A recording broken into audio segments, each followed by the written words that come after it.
Good afternoon, ladies and gentlemen. Welcome to the February 26, 2008 meeting of the Glendale Housing Authority, being called to order at 2:33 p.m. We have a slow roll call. Authority members: Draymond. Here. NC. Here. Najarian. Here. Karazian. Here. Quintero. Here. Yusefian. Chairman Weaver. Here. We have your report. The agenda for the February 26, 2008 regular meeting of the Glendale Housing Authority was posted on Thursday, February 21, 2008 on the bulletin board outside City Hall. And next is approval minutes, and we have no minutes. Mr. Tucking, correct? Yes. They will be back next week. Okay. Item Next. 5 is oral communication. Discussion is limited to items not part of this agenda. Each speaker is allowed 5 minutes.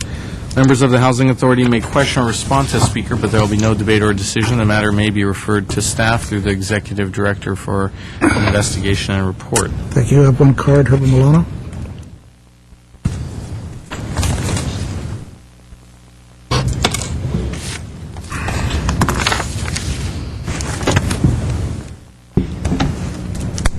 Good afternoon, members of the Housing Authority and city staff. My name is Herbert Molano. I have been quite concerned for some time that week after week concerning the agenda items, there's nothing showing up for discussion for the Housing Authority with items that regard the social issues. You know, we always have meetings, especially closed-door meetings, when it comes to new housing construction or contracts that you need to do with potential developers. But when it comes to the social issues and areas that are pertinent to the Housing Authority, there are no meetings. And I was wondering, you know, what your interest is, because, you know, today, later on, you're going to be approving the draft housing element, and there are many issues within that element that are of pertinence with regard to the city policies that must be developed. One of the concerns that I have is that if you take the area that is the Mariposa District, which is roughly bounded by just north of the Chevy Chase, you know, and Brand, and as it turns up, that particular census area has 30% of its population at or below the poverty area, the poverty level. And I would imagine that that kind of statistic is important for you in devising the right policy to address the needs of that community. And yet, housing authorities, week after week, we have no performance measures, no objectives, no policy that is being set. Why? You know, it is said that your positions here, especially for the City Council, are nonpartisan. You know, you're neither Democrats nor Republicans when you come here, but nonetheless, from time to time, we get to hear that, you know, you do have some allegiance or some concepts with regard to what your ideological disposition is. Well, if you are, a couple of you are Democrats, then when does it show up? When does it show up that you show an interest and a concern for the social issues of that segment of our society? On the other hand, 3 of you, City Council, are registered Republicans, and when do you show any concern with regard to the increased budget and the significant salary increases that are $20,000, $30,000, $40,000 year-to-year increases? So when it comes to ideology, I don't see any practice in here, because those salary increases impact significantly our budget, you know, and it is from that general fund that we need to figure out how we're going to address the needs of that community that is in need. You know, the document that I presented to you has to do with the police statistics concerning vehicle pedestrian injuries. You know, if you look at the last 3 years, it went from 122 to 125 to 126. No improvement. And yet, look at all the millions of dollars that have gone into the police department to address a fairly significant issue concerning our quality of life. You know, I want to present this to you because I truly believe that you need to set some type of policy objectives so that you begin to address these issues in front of the public when there is the time to address it, primarily here during this session. Because your schedule and your agenda during the evening sessions are usually pretty packed. But when do we really take a look up front at all of the issues with regard to those issues of quality of life, especially as it impacts, you know, those communities that are at or below the poverty level? something for you to think about. Thank you. I have no more cards or communications closed. What is next, please? On the business agenda at 6A, Director of Community Development and Housing regarding a proposal to execute a letter of loan commitment and lease option with Garfield Gardens, a California limited partnership, in support of development of an affordable multifamily rental housing project at 295 through 307 East Garfield Avenue. At 6A1 is motion authorizing as execution of letter of loan commitment and lease option between the Housing Authority of the City of Glendale and Garfield Gardens, a California limited partnership. At 2 is a resolution appropriating $734,000. With that, I'll go to Mr. Starbird, who's going to go to Madeline Blake. All right? Yes. Thank you, Mr. Chair, members of the Housing Authority. About a year ago, the Housing Authority entered into an exclusive negotiation agreement with Tom Saffron and Associates to develop Garfield Gardens. And Mike, maybe you could just put the one that shows the front of the project. The Garfield Gardens is a 30-unit affordable craftsman-style housing project at 295-307 East Garfield. This proposed project was intended as part of an overall East Garfield revitalization project. It's tied to a improvement of the infamous H Alley, which has been a center of crime for a long time, as well as a new park on Maryland. So the whole area is proposed to be revitalized. As part of the agreement, the Housing Authority executed a letter of loan commitment in the amount of $3.7 million, as well as a lease option. And both of those were needed for the developer to apply for 9% tax credits. All of the affordable housing projects, as you know, as we bring them forward, are heavily leveraged with other funding. And the 9% tax credits are the most competitive, is the most competitive funding source of any available. There are many more applications than funds available. The developer applied twice for the 9% tax credits, last March and last July. In March, the application was rejected on a technicality, on a technical error, and in July, the developer did not receive an award, but was very, very close, and in fact was the first on the waiting list of the general pool. It was the one of the highest scoring applications of those that didn't get funded. I think only 5 in L.A. were funded last year. The developer would like another opportunity to apply for the 9% tax credit round in March. Their applications are due March 26th.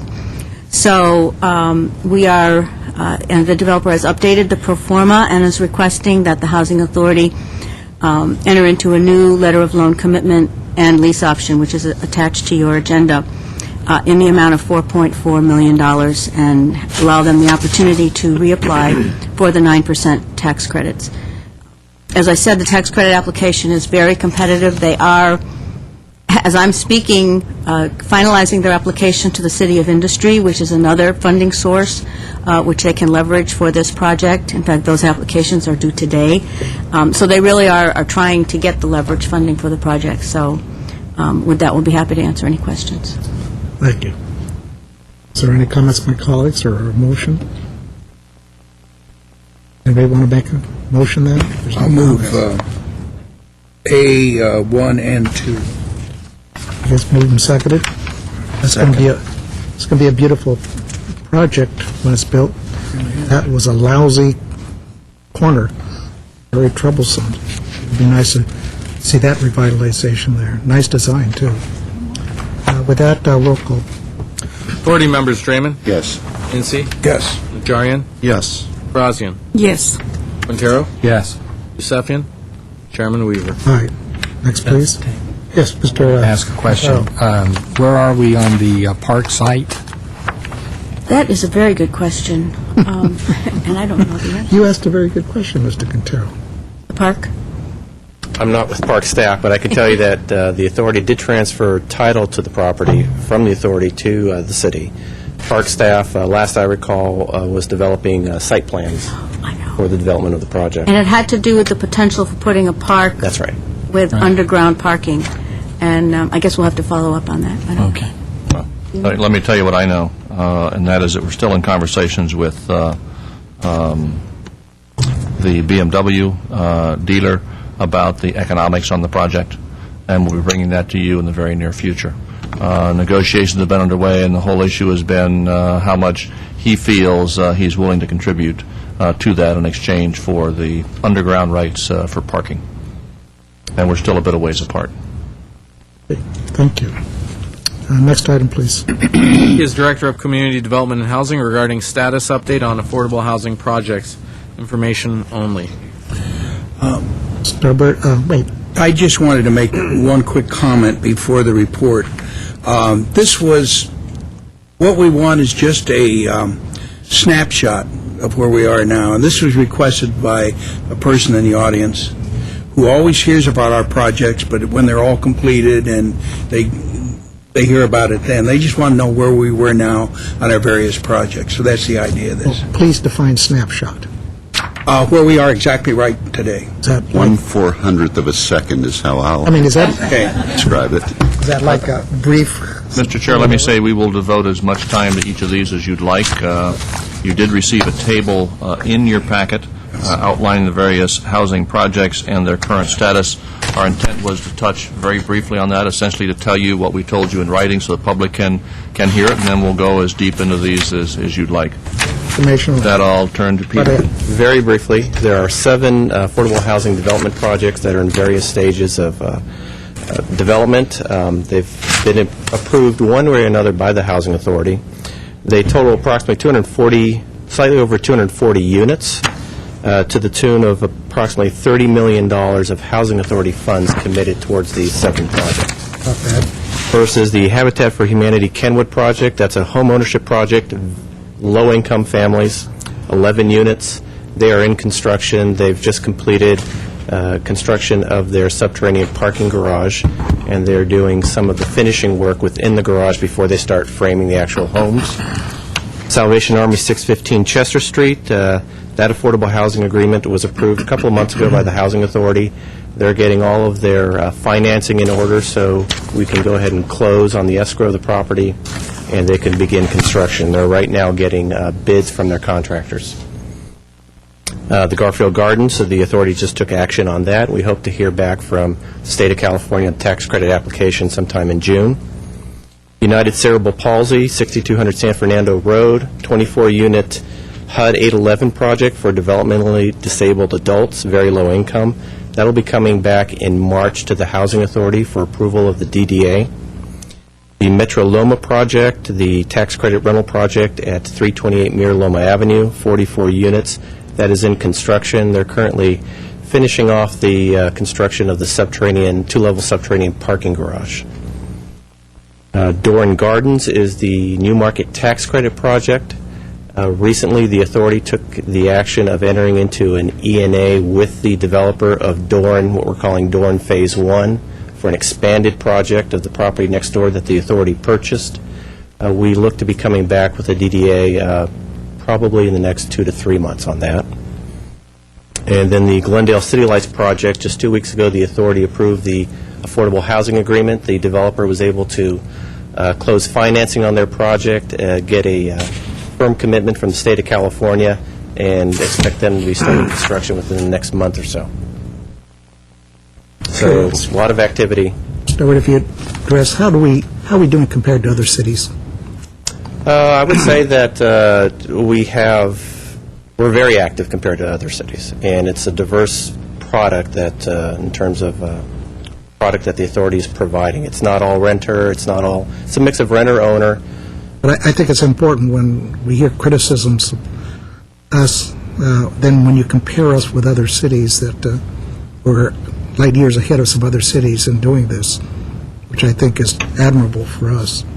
Yes, it was about a year ago we were asked to see what other cities were doing, and we did at that time, and we came back and said that the Housing Authority here was doing much more compared to other cities of comparable I think size. it has to keep being said.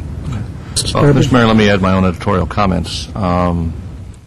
It does seem to me that if one were to ask a family member in a family in Glendale who is being stretched and strained to find affordable housing, they would probably put this issue at the top of their social services needs in Glendale. And what I would contend, and I'll be happy to put our numbers up against any community our size, is a very aggressive and successful program, began several years away when you gentlemen sitting up there challenged the housing staff to get its backlog of 20% set aside out there working, and you took tours of a lot of vacant lots, and you directed that we ramp up the program and no longer have housing set aside sitting, but in fact get it out into projects. You know, your direction began to come to us about 5-6 years ago. These projects take time, but in that time, I think you've been very successful, and the staff's been very successful. And I dare say this is probably one of the social services needs that members of this community would put at the top of their list, along with safety and some of the other basic needs that every family in the community has. To have 241 units under development at one time with this mix, and I counted 71 ownership, and we all know how hard ownership is to achieve. If we think rental housing affordable for very low, and low is tough, ownership is very, very difficult, in addition to addressing needs such as for the disabled with United Cerebral Palsy. So I think this is a very good record for the Housing Authority and for the city. Correct me if I'm wrong, but isn't the city of L.A. having a problem with their set-aside money, utilizing it? You know, I don't know about that specifically. I will I thought I tell read you. something in the paper. I will tell you at the in the organization that I serve on the board of directors, there is a constant problem with communities that frankly would prefer to ignore affordable housing and their affordable housing needs. That's why the state several years ago placed some pretty significant teeth in a housing authority or redevelopment agency's obligation to spend their housing set aside and produce affordable units, or risk losing their redevelopment agency authority because there was so much money sitting in housing funds. Today, I do think that number is still approaching over $1 billion, and it becomes a target for the state when they're having fiscal woes, and that is arising again. But that is not Glendale's condition. In fact, to the contrary. I think 4 or 5 years ago, we could have been criticized for having too much housing set aside sitting. That wasn't that we weren't planning, but it wasn't out there. Today, we are planning ahead of current allocations and, frankly, trying to find resources to put into active projects like these. Thank you. Mr. Mitzi and then Mr. Quintero. The other thing is that it's one thing to put up projects, another thing to make them great, and these are all quality projects, every one of these. They're either award-winning or they're well thought of. They go out of their way to make sure these are going to last for a lot of years. It's nice to go to their openings. It is. People that are there, how proud and happy they are. Yeah. Mr. Quintero. It's actually been 7 years. 7 years, how time flies. Starboard, how time flies when you're having fun. 7 years ago? Yeah, and one of my concerns at the time was the large percentage of senior housing, which of course is also needed in the city, but to the detriment of low-income families and affordable housing. And there's no question the housing department absolutely turned on a dime, considering a bureaucracy's ability to turn on dimes. We turned on a quarter. But, on a quarter. So we did turn. Turned on a quarter and actually started doing what the council at the time was interested in doing, and there's the proof. So, and like Mr. Mincy says, they are exceptional projects architecturally and so forth. So we're looking pretty good when it comes to affordable housing in this city. And like you, Mr. Starbird, when I talked to other I was just thinking as a conversation took place, I can't remember who it was, but I was at a meeting not long ago where the subject of affordable housing came up, and that particular council member from this Southern California city was at a loss for the inability of his city to build any units. I kept asking, well, how are you getting away with it? How can you do that? But anyway, we don't have that problem in Glendale. As a little example, the San Gabriel Valley Habitat for Humanity, which calls its home the entire San Gabriel Valley, all 31 cities, of which Glendale is not included. We have done more habitat projects and more units in the city of Glendale than the San Gabriel Valley Habitat for Humanity has done in the entire San Gabriel Valley. Really? Oh, yeah. In fact, I was chiding their executive directors. They should call themselves the Glendale Habitat for Humanity because, frankly, we are their showcase here. Having done both more projects and more units than they've done in the entire San Gabriel Valley. That's good.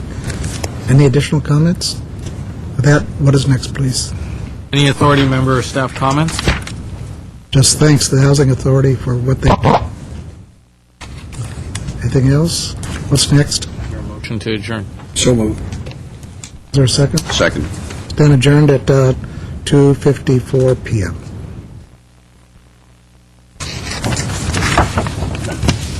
Stick around. Redevelopers?